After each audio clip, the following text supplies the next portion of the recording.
वंशी विभूषित करा नवनीताभा पीताम्बरा धर्मबिम्बपदाधरोष्ठा पूर्णेन्दु सुन्दरमुखारविन्दनेत्रा कृष्णात् परं किमपि तत्त्वमहं न जाने। तैत्तिरीय उपनिषद का पंचम अनुवाद। विज्ञान की महिमा और आनंदमय कोश का वर्णन। विज्ञानम यज्ञम तनुते कर्माणि तनुते पिचा विज्ञानम देवाः सर्वे ब्रह्म ज्येष्ठम् उपासते विज्ञानम ब्रह्म चेद वेद ब्रह्म तस्माच्चेन प्रमाद्यति शरीरे पापमनो हित्वा सर्वान् कामान् समश्नुत इति तस्यैव एव शारीर आत्मा यः पूर्वस्य तस्माद् वा एतस्माद् विज्ञानम् मया दन्यो अंतर आत्मानन्दमया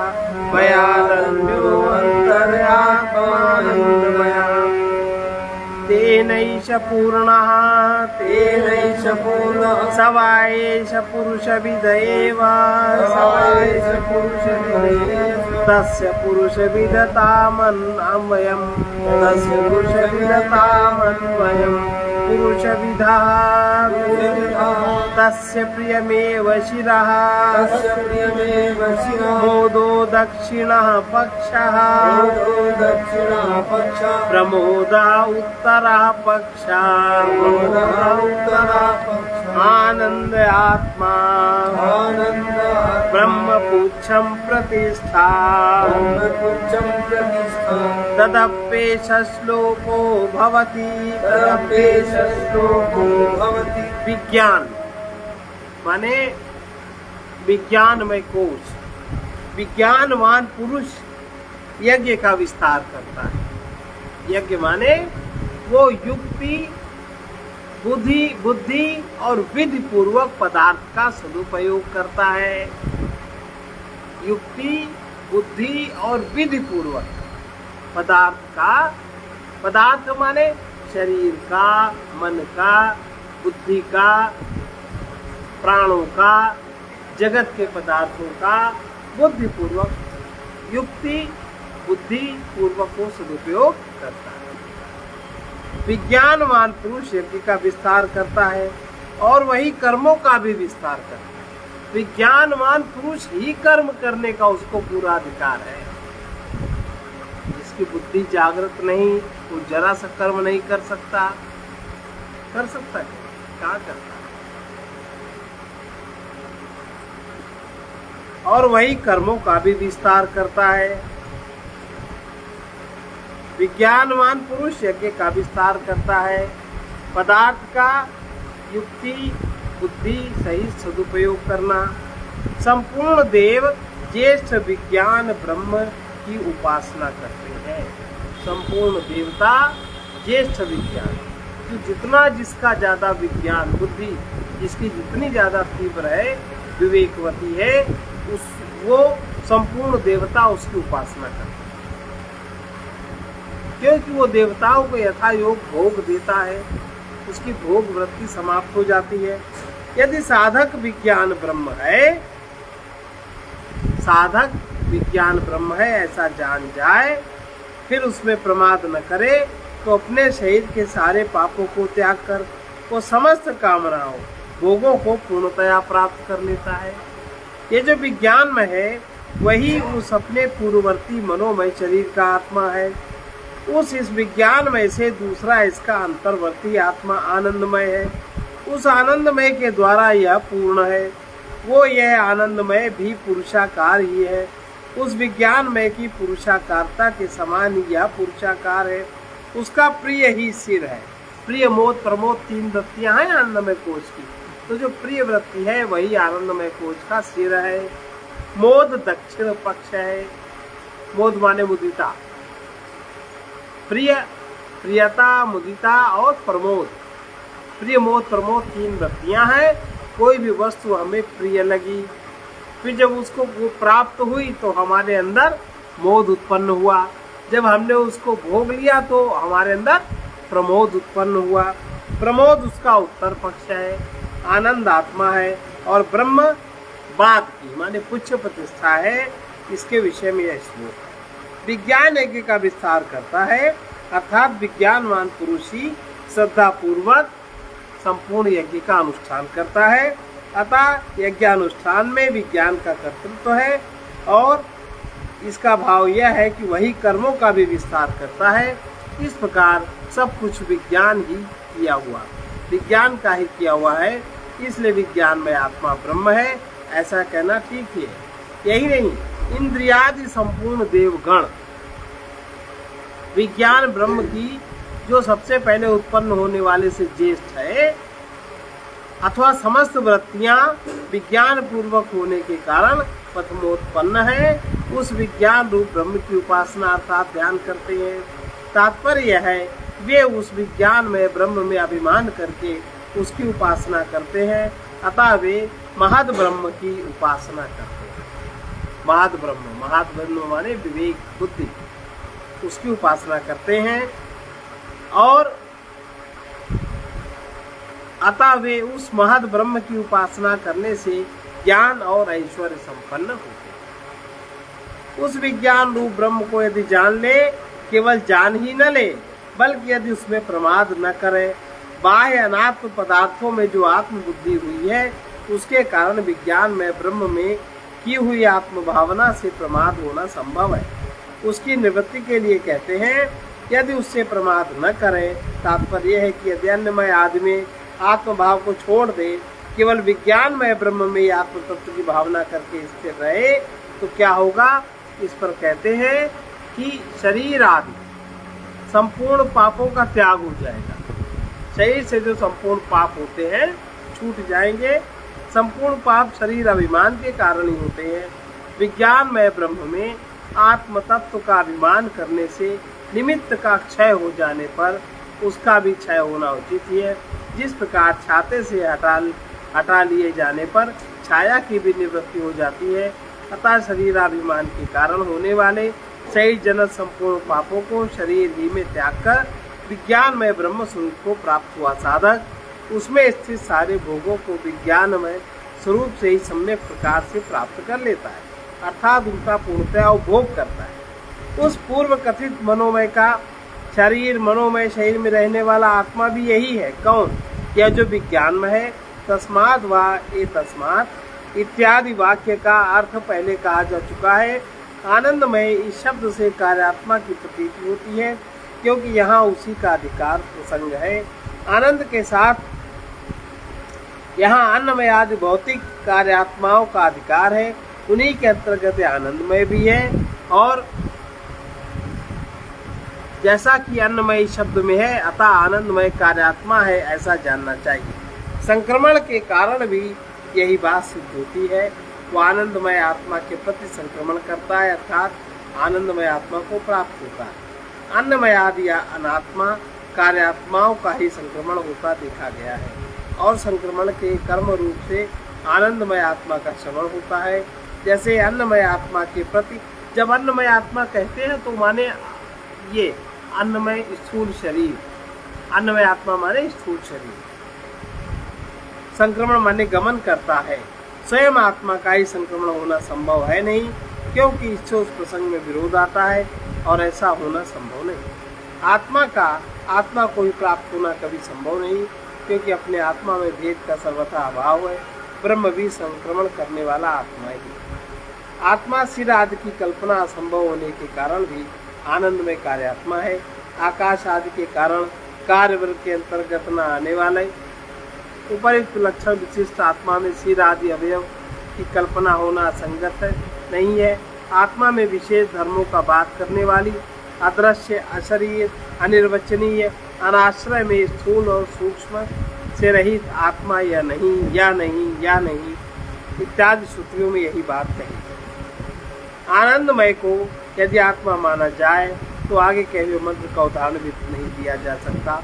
सिर आदि अवयवों से युक्त आनंदमय आत्मा रूप ब्रह्म के प्रत्यक्ष अनुभव होने पर तो ऐसी शंका नहीं हो सकती ब्रह्म नहीं है, जिससे कि उस शंका की जो पुरुष है ब्रह्म नहीं है ऐसा जानता है वो असत्य।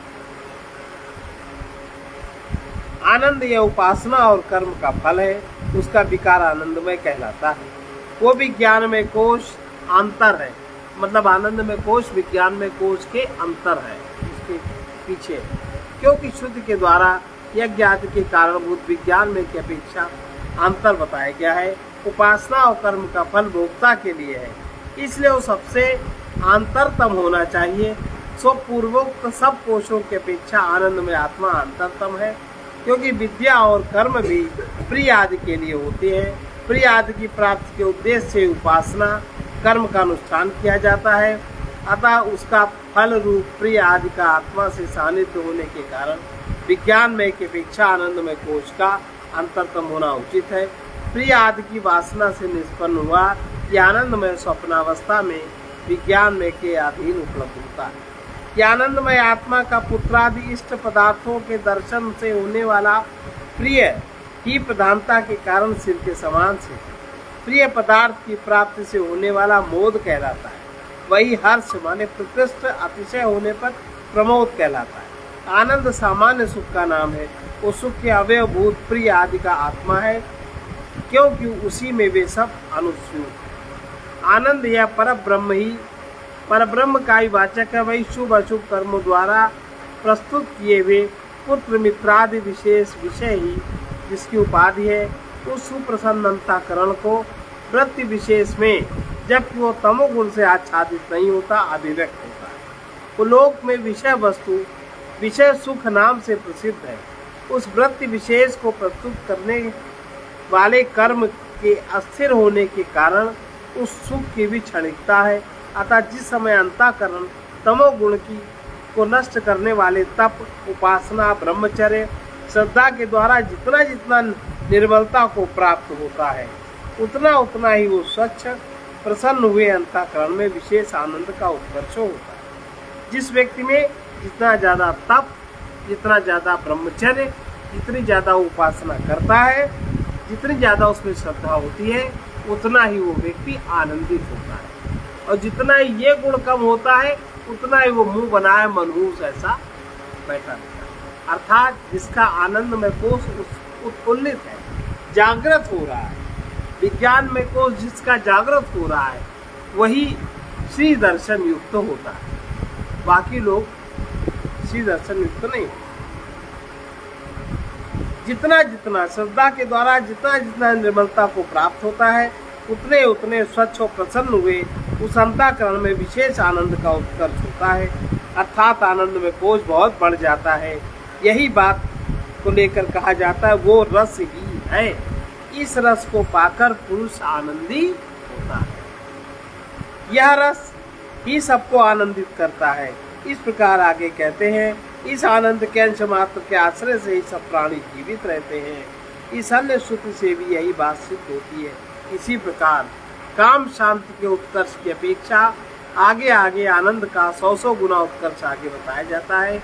इस प्रकार परमात्म ब्रह्म के विज्ञान की अपेक्षा से क्रमशः उत्कर्ष को प्राप्त होने वाले आनंदमय आत्मा की अपेक्षा ब्रह्म ही है, जो प्रकृत ब्रह्म सत्य ज्ञान और अनंत रूप है, जिसकी प्राप्ति के लिए अन्नमय आदि 5 कोशों का उपन्यास किया गया है, जो उन सबकी अपेक्षा अंतर्वर्ती है और जिसके द्वारा वे सब आत्मवान है। वह ब्रह्म ही उस आनंदमय की पुच्छ वाली प्रतिष्ठा है। अविद्या द्वारा कल्पना किए हुए संपूर्ण द्वैत का निषेधावधि भूत वो अद्वैत ब्रह्म ही उसकी प्रतिष्ठा है, क्योंकि आनंदमय का पर्यवसान काहे में होता है? आनंद का पर्यवसान एक ब्रह्म में होता है। आनंद से जब कोई ऊपर बढ़ता है तो एक ब्रह्म में उसके आनंद का पर्यवसान होता है, और अविद्या कल्पित द्वैत का अवसान भूत वो एक और अद्वितीय ब्रह्म उसकी प्रतिष्ठा यानी पुच्छ है। उस इसी अर्थ में यह श्लोक है, इति ब्रह्मवल्यायाम पंचमो अनुवाद। ये आगे वाला बड़ा है इसलिए कल। उपासना भी क्या मतलब?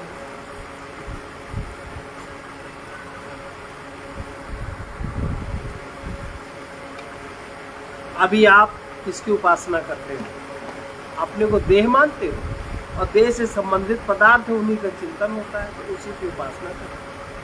समझ में आया? उपासना, हाँ, उसी का ध्यान है, यही ध्यान है। और यही जैसे जैसे ऊपर बढ़ता जाता है, अन्नमय, प्राणमय, मनोमय, विज्ञानमय, आनंदमय, वही उसका स्मरण करता जाता, वही उपासना, और उसी का नियंत्रण चिंतन है, वही ध्यान।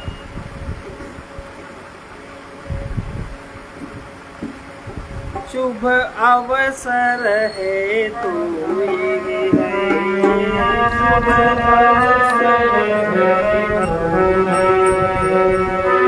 जो चाहो लाभ उठाओ, जो चाहो लाभ उठाओ, ये व्यर्थ न जाने पाए, ये व्यर्थ न जाने पाए। इसको निर्दोष बनाओ, इसको निर्दोष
इसका संत वचन है, परमार्थिक उन्नति के लिए 7 नियमों का पालन करो। पहला, अपने गृह संबंधी कार्यों में आनंद न मानो। गृह संबंधी कार्य जीवन की एक व्यवस्था के अंतर्गत आते हैं,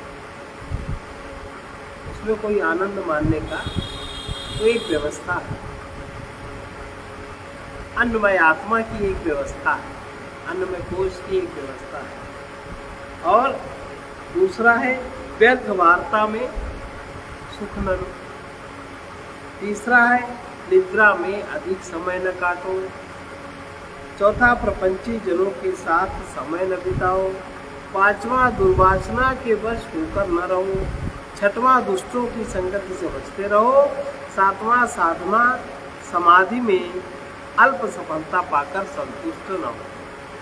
सर्वे भवन्तु सुखिनः, सर्वे भवन्तु सुखिनः, सर्वे सन्तु निरामयाः, सर्वे सन्तु निरामयाः, सर्वे भद्राणि पश्यन्तु, सर्वे भद्राणि पश्यन्तु, मा कश्चित् दुःखभाग् भवेत्, मा कश्चित् दुःखभाग् भवेत्। कृष्णाय वासुदेवाय, कृष्णाय वासुदेवाय, हरे परमात्मने, हरे परमात्मने, प्रणतक्लेशनाशाय, प्रणतक्लेशनाशाय,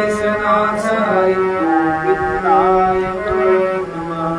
गोविन्दाय नमो नमः। असतो मा सद्गमय, असतो मा सद्गमय, तमसो मा ज्योतिर्गमय, तमसो मा ज्योतिर्गमय, मृत्योर्मामृतं गमय। मृत्योर्मामृतं गमय। ॐ पूर्णमदः पूर्णमिदं पूर्णमुदच्यते पूर्णस्य पूर्णमादाय पूर्णमेवावशिष्यते। ॐ शान्ति शान्ति शान्तिः।